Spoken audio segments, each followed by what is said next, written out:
السلام علیکم ورحمۃ اللہ وبرکاتہ۔ نحمدہ و نصلی علی رسولہ الکریم، اما بعد فاعوذ باللہ من الشیطان الرجیم، بسم اللہ الرحمن الرحیم۔ دوستو، بزرگو، آج کے اس چھوٹے سے کلپ کے اندر میں آپ حضرات کے سامنے جس موضوع کو ڈسکس کرنا چاہتا ہوں اور جس بیماری کے بارے میں بات کرنا چاہتا ہوں، یہ بیماری ہمارے معاشرے کے اندر آج پوری طرح سے جڑ پکڑ چکی ہے۔ اور یہ بیماری کیا ہے؟ قرض لینا۔ پہلے نمبر پر تو یہی، اس سے ہی بچنا چاہیے، قرض لینے سے۔ اور دوسری اس کے اندر سب سے بڑی جو بیماری ہے وہ ہے قرض لے کر واپس نہ کرنا۔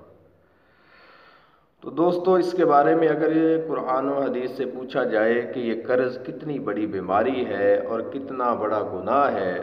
اور اس کو لے کر واپس نہ کرنا، اس کے کتنے نقصانات ہیں، تو ہو سکتا ہے کوئی مرد، کوئی عورت، کوئی معاشرے کا فرد قرض لینے کی بجائے 2 دن تک بھوکا رہنا گوارا کر لے۔ تو آئیے سب سے پہلے میں نبی کریم صلی اللہ علیہ وسلم کی ایک حدیث آپ کے سامنے رکھتا ہوں۔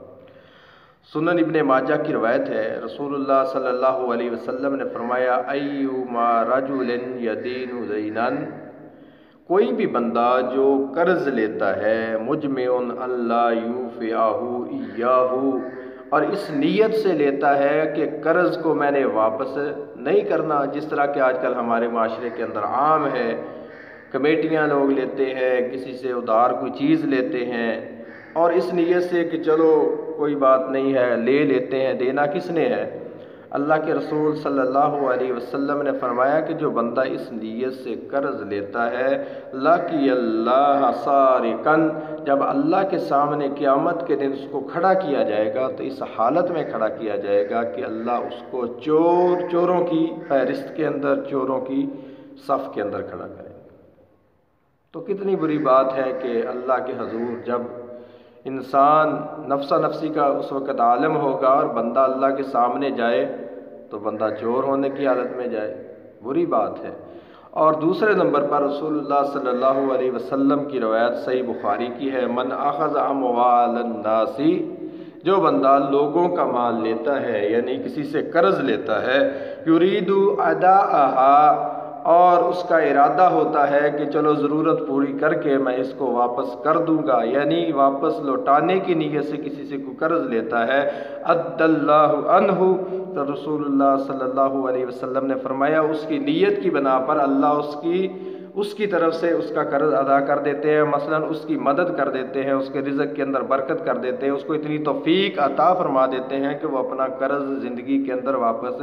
کر سکے۔ اور فرمایا، ومن اخذ یرید اتلافھا اتلفہ اللہ، اور جو بندہ اس نیت سے کسی سے قرض لیتا ہے کہ میں اس کو تلف کر جاؤں گا، واپس نہیں کروں گا، اور کسی کا مال دبانے کے لیے کسی سے قرض لے لیا کہ چلو لے لیتے ہیں، دیکھتا رہے گا کون لیتا ہے کون دیتا ہے، اور اس نیت سے جو بندہ قرض لیتا ہے، اتلفہ اللہ عنہ، اللہ کے رسول صلی اللہ علیہ وسلم نے فرمایا کہ اللہ بھی پھر اس کے مال کو تلف کر لیتے ہیں، اس کو اتنی توفیق ہی نہیں ہوتی، اس کی روزی کے اندر اتنی برکت ہی نہیں ہوتی، اس کے مال کے اندر اتنی وسعت ہی نہیں آتی کہ وہ اپنے قرض کو اتار سکے۔ تو دوستو، اس حدیث سے ہمیں یہ پتہ چلتا ہے کہ جو بندہ کسی سے اگر قرض لے لیتا ہے مجبوری کی بنا پر، ضرورت کی بنا پر، اور نیت رکھتا ہے کہ میں نے یہ قرض ہر صورت میں اس کو واپس کرنا ہے، تو پھر اس قرض کو واپس کرنے میں اللہ رب العالمین مدد کرتے ہیں، اللہ اس کی جو ہے مدد کر کے اس بندے کے مال میں اتنی وسعت دے دیتے ہیں، طاقت دے دیتے ہیں، اللہ اس کو اتنی توفیق دے دیتے ہیں کہ وہ اپنا قرض اتار سکے۔ اور جو بندہ نیت ہی شروع سے یہ رکھے کہ میں نے قرض واپس ہی نہیں کرنا، تو پیارے حبیب صلی اللہ علیہ وسلم نے فرمایا کہ پھر اللہ اس کو توفیق ہی نہیں دیتے، اللہ اس کے مال کے اندر برکت ہی نہیں کرتے، اس کو اتنی توفیق ہی نہیں ہوتی کہ وہ اپنا قرض واپس کر سکے۔ تو قرض اتنی بڑی بیماری ہے کہ رسول اللہ صلی اللہ علیہ وسلم نے فرمایا ہے اس کے بارے کے اندر، صحیح نسائی کی روایت ہے، فرمایا، والذی نفسی بیدہ لو ان رجلا قتل فی سبیل اللہ ثم احی ثم اقتل ثم قتل ثم احی ثم قتل وعلیہ دین ما دخل الجنۃ حتی یقضى عنہ دینہ، اور یہ تیسری اور آخری روایت میں آپ کے سامنے اس کا تھوڑا سا ترجمہ بیان کر کے اپنی بات کو ختم کرتا ہوں، اور بڑی اہمیت والی روایت ہے یہ۔ رسول اللہ صلی اللہ علیہ وسلم نے فرمایا کہ اگرچہ کوئی بندہ اللہ کے رستے کے اندر شہید ہو جائے، حالانکہ شہید کا مرتبہ خود ہی امام الانبیاء نے بیان فرمایا ہے کہ شہید کا خون کا پہلا قطرہ زمین پر بعد میں گرتا ہے، اللہ جنت کے اندر اس کا ٹھکانہ شہید کا اس کو پہلے دکھا دیتے۔ لیکن اگر بندہ قرض دار ہو، اس نے کسی کا قرض دینا ہو اور پھر وہ اللہ کے رستے کے اندر شہید ہو جائے، ذرا سوچئے، بندہ نمازی بھی ہو، حج بھی کر رکھا ہو، نیک ہو، پارسا ہو، اور پھر کیا سب سے بڑی بات وہ اللہ کے رستے کے اندر جہاد کرنے کے لیے گیا اور وہاں پر شہید ہو گیا، شہادت کا اعلیٰ مرتبہ بھی اس کو مل گیا۔ فرمایا وَعَلَيْهِ دَيْنٌ، اگر اس کے اوپر کسی کا قرض ہے اور زندگی کے اندر اس نے وہ قرض نہیں اتارا، تو پھر فرمایا کہ جب تک اس کی طرف سے قرض اتار نہ دیا جائے تو وہ بندہ جنت کے اندر داخل نہیں ہو سکتا۔ ذرا سوچئے،